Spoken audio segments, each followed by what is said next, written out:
السلام علیکم ورحمت الله وبرکاته. قدرمنو کتونکو په دې هیله امید چې ټول به روغ جوړ او د صحت په جامه به یاست.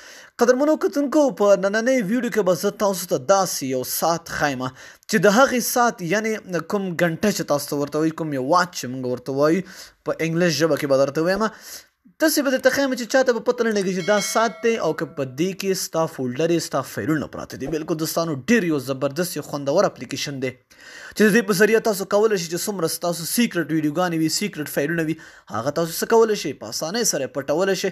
د چا بلکل سر به پرې خلاص نه شي چې دا ساعت دی او که دا قلف دی، دا څنګه چل دی، دا څه شی دی. خو دوستانو ویډیو شروع کوو. د ویډیو د مخکې که چېرته تاسو زموږ چینل ته نه وي او چینل مو سبسکرایب کړی نه وي، نو پښتو زده کړې چینل در سره حتما سبسکرایب کړئ، ځکه داسې روزانه موږ همداسې ښکلې او خوندورې ویډیوګانې په دغه چینل کې اپلوډ کوو. دوستانو لاندې ډسکرپشن ته به لاړ شئ، لینک پروت دی اپلیکیشن ډاونلوډ کې. چې کله هم تاسو اپلیکیشن ډاونلوډ کړو دوستانو، نو اپلیکیشن به تاسو ته صرف د کلاک په نوم باندې راځي. ګورئ دا اوس ټایم دی دوستانو، دلته تاسو ته ښکاري څو بجې دي، 6:03. دلته هم 6:03. خو دا اوس څنګه چپ دی، دا څنګه پته لګي، څنګه موږ ته معلومات کېږي چې دا څه شی دی، دا څنګه دې کې موږ عکسونه پټولی شو، څنګه په دې کې موږ ویډیوګانې پټولی شو. او بل دوستانو په دې کې بله خوبي هم شته چې دا تاسو الارم یعنې زنګ چې کله سهار مانځه ته پاڅېږئ یا ستاسو څه کار وي، د روژې پشمنۍ ته پاڅېږئ، نو تاسو الارم هم دلته ځان نه سیټ کولی شئ په دې ساعت کې. پوره معلومات به زه تاسو په دغه ویډیو کې در کوم.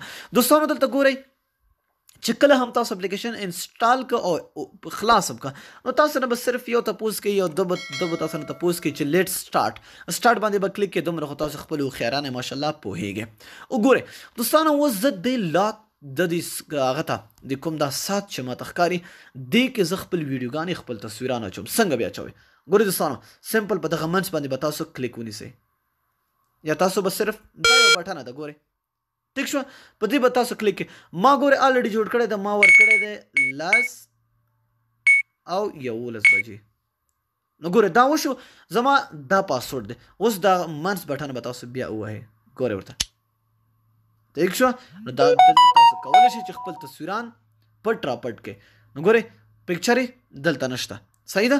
تاسو به دلته راشئ، دغه په دې جمع علیبې باندې به کلیک کړئ او چې څومره تاسو څه غواړئ، آډیو، ویډیو، فوټو، خو دا د فوټو دپاره دی، تصویران دلته ویډیو دلته ادر فایل تاسو کولی شئ. نو دوستانو تاسو چې کله هم دا خلاص کړئ نو تاسو نه به هلته تپوس کوي، صحیح ده که نه، چې تاسو پاسورډ څه ورکوئ. تاسو په خپله خوښه پاسورډ ورکولی شئ چې څومره ورکوئ، دا ورکوئ، دا ورکوئ، ټایم ګنټې او منټ باندې تاسو ورکولی شئ، صحیح ده. ډېر یو خوندور، ډېر یو زبردست اپلیکیشن دی دوستانو. خامخا یې خپل موبایل کې انسټال کړئ. لاندې ډسکرپشن ته لاړ شئ، لینک پروت دی، ډاونلوډ یې کړئ، خپل موبایل کې انسټال کړئ. نو دا نننۍ ویډیو که خوښ شوې وي د خپلو دوستانو سره یې حتما شیر کړئ. تر بیا او بلې ویډیو د الله په امان په دعاګانو کې مې یاد ساتئ.